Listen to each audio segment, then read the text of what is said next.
আজকে তাদের রক্তের উপর এই কাজের নির্বাচন আমাদের ডিপার্টমেন্ট ইতিহাস বিভাগের দুজন শহীদ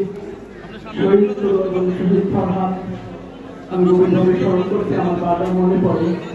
জুলাই গণঅভ্যুত্থানের সময় সেদিন সম্ভবত নতুন দিল্লিতে যে মেসেজটি দিতে হয়েছিল সেই মেসেজটা আমি দিয়েছিলাম। সেই মেসেজের হয়তো ওরা পালন করতে যাই সেদিন তরুয়ার শহীদ হয়েছিল। আমরা চেষ্টা করেছি আমাদের সবটুকু দিয়ে এই নির্বাচনকে যেন সুন্দরভাবে বাস্তবায়ন হয়। আমরা যে কমিটমেন্ট দিয়েছি এই বিজয় আমাদের বিজয় নয়, এই বিজয় চট্টগ্রাম বিশ্ববিদ্যালয়ের 28,000 শিক্ষার্থীর বিজয়। এই বিজয়ের মধ্য দিয়ে আমরা আমাদের এই বিশ্ববিদ্যালয়কে সবাইকে সাথে নিয়ে সামনের দিকে এগিয়ে নিয়ে যেতে পারি। আমরা বলতে চাই, আমরা যদি কখনো ভুল পথে যাই, যদি মনে হয় সমালোচনা করা প্রয়োজন, আপনার বাক স্বাধীনতা রয়েছে, অবশ্যই সমালোচনা করবেন এবং ওই সমালোচনায় যেন আমাদেরকে বন্ধ হয়। আমাদেরকে যে আমানত তারা রেখেছেন আমরা যেন এর পরিপূর্ণ বাস্তবায়ন করি এবং